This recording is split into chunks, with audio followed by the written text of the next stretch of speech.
మనస్సుని బాధ పెట్టడానికి చాలా తేలిక మార్గం ఏది అంటే మాట. మాట చేత పెట్టినటువంటి బాధ అంత కష్టంగా ఉంటుంది. అందులో మీరు ఎవరి విషయంలో మాట్లాడుతున్నారు అన్నదాన్ని బట్టి ఆ పాపం విపరీతంగా పెరిగిపోతుంది. నేను మీతో ఒక మాట చెప్పాలి అంటే, సాధారణంగా మనం చేసినటువంటి హింస వల్ల పాపాన్ని మూట కట్టుకుంటాడు. అది ఒక కోణంలో ఉంటుంది. తాను చెయ్యకూడని పని ఒకటి చేశాడు అనుకోండి, ఒక ప్రాణిని బాధ పెట్టాడు.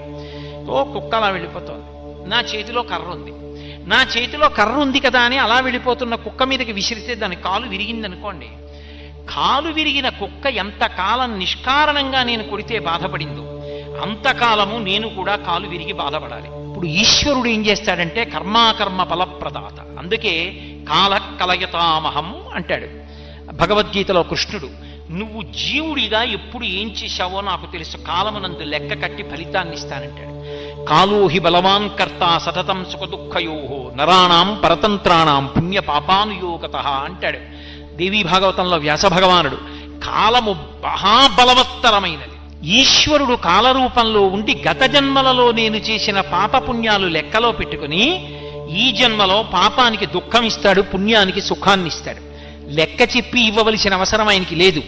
చాటు నుండి ఫలితాన్ని ఇస్తాడు. చెట్టు చాటు నుండి రాముడు వాలికి ఫలితాన్ని ఇచ్చినాడు. ఆయన ఎదురుగుండా వచ్చి కోటేశ్వరరావు ఫలానా జన్మలో ఫలానా పేరుతో ఉన్నప్పుడు ఓ కుక్కని కొట్టావాయ్, అందుకని ఆ ఫలితాన్ని వాళ్ళకి ఇస్తున్నాను. 11 గంటలకి నీ మోకాలు మీద కూడా దెబ్బ తగులుతుందో, మోకాలు మీద నొప్పి 3 రోజులు ఉంటుందో, అప్పుడు కుక్కకు 3 రోజులు ఉందో, ఇన్న నాకు చెప్పక్కల్లా మోకాలు నొప్పి పెట్టేట్టు చేస్తాడంతే. అది ఈశ్వరుడు అంతే. ఆయన శాసకుడు, ఒకడికి చెప్పవలసిన అవసరం ఆయనకు ఉండదు. కానీ కర్మ ఫలితం మాత్రం నడిచి వెళ్ళిపోతూ ఉంటుంది. ఇందులో మీరు ఒక్క విషయాన్ని జ్ఞాపకం పెట్టుకోవాలి. నేను ఒక కుక్కని కొట్టాను అనుకోండి, అది మళ్ళీ ఆ దెబ్బ రూపంలో నన్ను బాధిస్తుంది. ఎప్పుడు నేను ఈ జన్మలో భక్తిగా ఉన్నాను అనుకోండి, ఈశ్వరా ఎప్పుడో తప్పు చేసి ఉంటాను, లేకపోతే ఎందుకు మనుష్య జన్మ వస్తుంది? మనుష్య జన్మ అంటే పాప ఫలితం పుణ్య ఫలితం రెండూ అనుభవించాలి.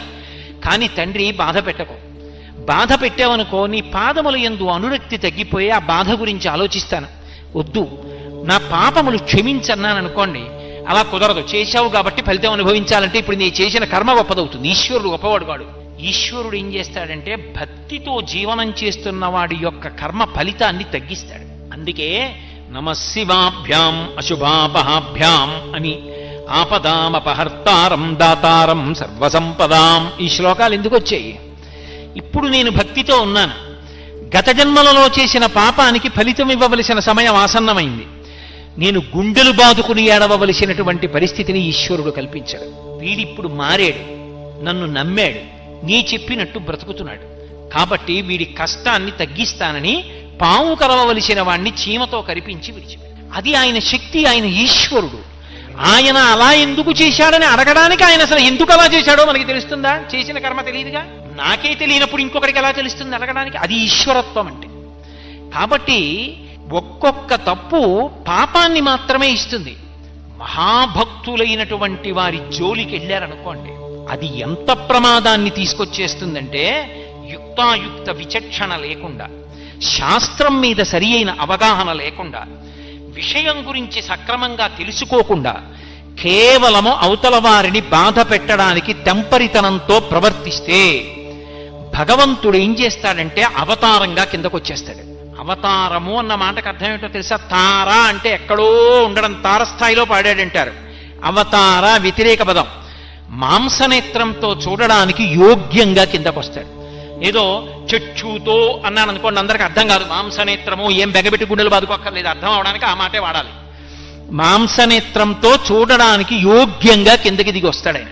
ఇప్పుడు ఎందుకు వస్తాడో తెలుసా? అసలు ఆయన అలా రావడానికి కారణం ఏమిటో తెలుసా? ఆయనే చెప్పుకున్నాడు, పరిత్రాణాయ సాధూనాం, పరమ భాగవతోత్తములైన వారిని రక్షించడానికి వస్తాను అలాగా. వినాశాయచ దుష్కృతాం, ఆ వాళ్ళని బాధ పెట్టిన వాళ్ళని చీల్చి చెండాడడానికి ఓ రూపంతో కిందకొచ్చేస్తాను అంటే ఈశ్వరుడు కూడా ఉద్వేగం పొందేది ఎప్పుడు అంటే భాగవతుల జోలికి నువ్వు వెళ్ళావా ఆ హింస కట్టి కుడిపేస్తుంది, ఈశ్వరుణ్ణి దింపేస్తుంది భూమి మీదకి. అంత క్రోధానికి కారణమవుతుంది. అది సామాన్యమైన దోషం కాదు. అందుకే ఎప్పుడైనా సరే భగవంతుణ్ణి నమ్ముకున్న భక్తుల జోలికి వెళ్ళేటప్పుడు 1కి 10 మార్లు ఆలోచించుకుని వెళ్ళు అని చెప్తారు. మారీచుడు రామాయణంలో రావణాసురుడితో మాట్లాడుతూ అంటాడు, సీతాపహరణం చెయ్యి, సీతాపహరణం చెయ్యి అన్నాడు. అంటే మారీచుడు అన్నాడు, ఏమిటో సీతమ్మను అపహరించి తెమ్మంటున్నావు, అంత తేలికనుకుంటున్నావు, ఆ దోషం ఉట్టినే పోతుంది అనుకుంటున్నావా? సీతమ్మను అపహరించి తెస్తే రాముడు కనపడకపోతే, సీతమ్మ ఏడిస్తే, సీతమ్మ కన్నుల వెంట నీటి చుక్క పడితే, రావణా నువ్వు ఒక్కడివే చచ్చిపోతాననుకుంటున్నావేమో. వెతికి వెతికి వేటాడేస్తాడు రాముడు. కళత్రాణి చ సౌమ్యాని మిత్రవర్గం స్థైవచ యదీచ్ఛసి చిరంభోక్తమ్మ కృధారామ విప్రియం. ధర్మాన్ని నమ్ముకున్న రాముడి జోలికి వెళ్ళవద్దు. రామో విగ్రహవాన్ ధర్మ సాధు సత్యపరక్రమ. మారీచుడు చెప్పాడు ఈ మాట, రాముడు రాశీభూతమైన ధర్మము అని. రాశీభూతమైన ధర్మమైన రాముడి జోలికి వెళ్ళావా, కట్టి కుడిపేస్తుంది. అది అలా ఇలా కుడపదు, నిన్నొక్కడనే బాధ పెడుతుంది అనుకుంటున్నావేమో. అది మళ్ళీ నీకు ఫలితంగా ఇవ్వడం మొదలుపెట్టిన నాడు తెలుస్తుంది. కళత్రాణి చ సౌమ్యాని మిత్రవర్గం స్థైవచ. భార్యలు, బిడ్డలు, నిన్ను నమ్ముకున్న సైనికులు, నీ ఆస్తి, నీ ఐశ్వర్యం, నీ కాంచన లంక సర్వము నశించిపోతాయి. నువ్వు అలా నిలబడి ఉండగా ఒక్కొక్క తల తరిగేస్తాడు రాముడు. ఒక్కొక్క తల తరుగుతూ ఉంటే దేవతలందరూ వచ్చి పైన నిలబడతారు. నిలబడి శభాషను సంతోషిస్తారు. చచ్చాడు రా పాపాత్ముడంటారు. ఆ రోజు తెచ్చుకోకు, రాముడి జోలికి వెళ్ళకు. సాధు పుంగవుల జోలికి వెడితే, ధర్మాత్ముల జోలికి వెడితే, వాళ్ళు బాధపడితే ఒకడితో విడిచిపెట్టదు, వాడితో ఉన్న వాళ్లతో కలిపి కాల్చేస్తుంది. వెళ్ళవద్దు, బాధ పెట్టవద్దు. ఆ హింస పరమ ప్రమాదకరము. అది హాస్యానికి కాని, కేవలముగా ఏమైందిలే అని కాని అంతంత సాహసాలు చెయ్యవద్దు. అవి చాలా ప్రమాదకరమైన సాహసాలు అని హింస విషయంలో శాస్త్రం హెచ్చరిక చేస్తుంది. అందుకే భాగవతంలో దేవతలందరూ ప్రార్థన చేస్తే శ్రీ మహావిష్ణువు మాట్లాడతారు. ప్రహ్లాదోపాఖ్యానంలో మాట్లాడుతూ ఆయన ఒక మాట అంటారు, శుద్ధ సాధులందు సురలందు, శుద్ధ సాధులందు సురలందు శృతులందు గోవులందు విప్రకోటియందు ధర్మ పదవియందు తవిలినాయందు వాడెన్నడలుగు నాడు హింస పొందు అన్నాడు. ఇదే మాట వాడాడు ఆయన, హింస పొందు అన్నాడు. అల్లా ఇల్లా ఉండదు నేను పెట్టే బాధ. ఎంత కాలానికి నేను పెట్టిన బాధ గుర్తు తెచ్చుకొని మిగిలిన వాళ్ళు ఉలిక్కి పడతారు. అమ్మ బాబోయ్ అంటారు, వినడానికి చదవడానికి భయపడతారు, అలా చంపుతారు. అందుకే ప్రహ్లాదుడి జోలికి వెడితే హిరణ్యకశిప సంహారం మామూలుగా చేశాడా? మామూలుగా చేయలేదు. అవతల బ్రహ్మగారికి ఇచ్చిన మాట నిలబెట్టి తొడల మీద పడుకోబెట్టి గోళ్లతో కడుపు చీల్చేశాడు, గుండెలు బద్దలు కొట్టేశాడు, నెత్తురు తాగేశాడు. ఎందుకు ఆవేశం? నరసింహావతారం గురించి జరిగితే ఎందుకు ఉలిక్కి పడతారు? పరమ భాగవతోత్తముడైన ప్రహ్లాదుడి జోలికి వెళ్ళాడు. అందుకే ఆయన చెప్పాడు, నేను ఎప్పుడు విపరీతమైన కష్టాలిస్తానో తెలుసా? శుద్ధ సాధులం, నన్ను నమ్ముకుని బ్రతుకుతున్నవాడి జోలికెడితే. శుద్ధ సాధులందు సురలందు, దేవతల జోలికెళ్ళి అదే పనిగా దేవతల్ని నింద చేస్తే, శుద్ధ సాధులందు శురలందు శృతులందు వేదాన్ని నింద చేస్తే, శుద్ధ సాధులందు సురలందు శృతులందు గోవులందు, గోవుని హింస పెట్టినా, గోవుని సంహరించినా, గోవుని కొట్టినా, గోవుని బాధ పెట్టినా, విప్రకోటియందు, వేదం చదువుకుని భగవంతుణ్ణి నమ్ముకుని పరమ భక్తితో జీవనం చేస్తున్న వాళ్ళ జోలికి వెడితే, అటువంటి బ్రాహ్మణులను చెనకితే, విప్రకోటియందు ధర్మ పదవి ఎందు ధర్మం జోలికెళ్ళి ధర్మాన్ని పాడు చేస్తే, తవిలి నాయందు చిట్ట చివరికి నన్ని ధిక్కరిస్తే, తవిలి నాయందు వాడెన్నడలుగు నాడు హింస పొందు. వాడు ఎప్పుడు వాటి జోలికెళ్ళి పాడు చేస్తాడో ఆనాడు వాడు హింస పొందుతాడు. అంటే విడిచిపెట్టడం అన్న మాట ఉండదు. వాడు పడిన కష్టాలు జ్ఞాపకం తెచ్చుకొని మిగిలిన వాళ్ళు ఒళ్ళు దగ్గర పెట్టుకునేటట్టు చేస్తాను. తస్మాత్ జాగ్రత్త అన్నాడు. అందుకే హింస చెయ్యడం అనేటటువంటిదే పరమ ప్రమాదకరం. ఆ హింస పెద్దలైనటువంటి వారు, పరమ భాగవతోత్తములైనటువంటి వారి జోలికి వెళ్ళేటప్పుడు 1కి 10 మార్లు ఆలోచించి వెళ్ళాలి. లేకపోతే అక్కరలేనటువంటి కష్టాలన్నీ వస్తాయి. అక్కడతో పోదు. శాస్త్రం చెప్పిన మాట ఏమిటో తెలుసా? ఎవడు పరమ భక్తుడైనటువంటి వాడి జోలికి వెళ్ళి వేటాడతాడు. వేటాడడం అంటే అదే పనిగా ప్రయత్నించడం, ఆయన్ని బాధ పెట్టడానికి. ఆ పాపాన్ని ఈశ్వరుడు లెక్కలో పెట్టుకుంటే నేను ఎన్ని ఫలితాలు ఇస్తానని చెప్పాడో తెలుసా? అలా చేస్తే ఇదే మాటలు వాడారండి పోతన గారు భాగవతంలో. వెదకి వెదకి దైత్య వీరులు సాధు పురుషులననప వారి బలములనగిపోయి సిరియు యశము ధర్మంబు ఆయువు భద్రంబు ఆర్యహింస చేత ననగు కాదే. ఇది భాగవతం యొక్క తీర్పు. ఆర్యహింస, ఆర్యులు అంటే భగవంతుణ్ణి నమ్ముకుని బ్రతుకుతున్నవాళ్ళు. వాడు అమాయకుళ్ళ చేతకాని వాళ్ళ కనిపించాడని నువ్వు భక్తుల జోలికి వెడితే ఎన్ని ఇస్తానని చెప్పాడో తెలుసా? వెళ్ళావు కాబట్టి నీకు తెలియదు, నీ బలం అణిగిపోవడం ప్రారంభమైపోతుంది. వెదకి వెదకి దైత్యవీరులు సాధువుల ననపా వారి బలములు అణగిపోయే. వాళ్ళని బాధ పెట్టాననుకుంటున్నావు, నీ బలం అణిగిపోతుంది. 2, యశము, కీర్తి నశించిపోతుంది. ధనము క్రమక్రమంగా కలిసి రావడం పోయి ఐశ్వర్యం మధ్య పతనమైపోతుంది. అందుకే సిరియు, దానితో పాటు యశము, ధర్మము, ఆ బుద్ధి వ్యగ్రతని పొందేస్తే ధర్మం పోతుంది మనిషిలో. ధర్మము, ఆయుర్దాయం క్షీణించిపోతుంది. భాగవతుల జోలికి వెళ్ళాడు కాబట్టి. స్వర్గము, ఉత్తమ లోకాల్ని పొందడు, శరీరం పడిపోయిన తర్వాత పాపకూపంలో పడిపోతాడు. స్వర్గము, వీటిపోవు, ఇవన్నీ కూడా నశించిపోతాయి. ఎందుచేత? ఆర్యహింస చేత ననగు కాదే. ఆర్యుల జోలికి వెళ్ళి పెద్దలైనటువంటి వారిని బాధ పెడితే ఆ బాధ కారణంగా అన్ని ఉపద్రవాలు వస్తాయి. అందుకే హింస అన్న మాటని అన్వయం చేసుకునేటప్పుడు నీ వలన హింస జరుగుతోందా అని ఆలోచించుకున్నప్పుడు పొరపాటున కూడా భగవంతుణ్ణి నమ్ముకున్న భక్తుల జోలికి వెళ్ళవద్దు. ఆయన పైకి ఎలా కనపడనివ్వండి, కేవలం ఆయన భజన చేసుకునేవాడు కానివ్వండి. ఆయన మహావిద్వాంసుడా, శాస్త్రం తెలిసిన్నవాడా, ఇవి కాదు.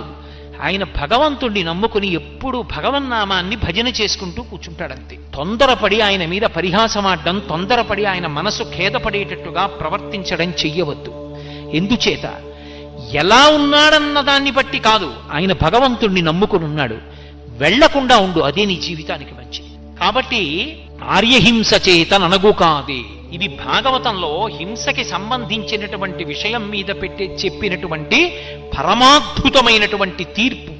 అయితే మీరు నన్ను ఒక ప్రశ్న ఇయ్యచ్చు, ఏమండి అయితే భగవద్భక్తులైనటువంటి వారి జోలికి వెళ్ళినంత మాత్రం చేతనే ఇటువంటి ఉపద్రవాలు వస్తాయా అంటే, సామాన్యంగా ఎవరి జోలికి వెళ్ళినా కూడా పాపం మూట కట్టుకుంటాడు.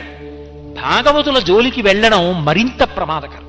ఏదో బ్యాటరీ లైట్లో 3 బ్యాటరీలు ఉండగా చేయి పెడితే చురుక్కుమనడానికి, ఇంట్లో కరెంటు ఉండగా ఫ్యూజులో చేయి పెడితే ధన్మని షాక్ కొట్టడానికి, ట్రాన్స్ఫార్మర్ మీద ఎక్కి ముట్టుకుంటే షాక్ కొట్టడానికి తేడాలు ఉండవండి.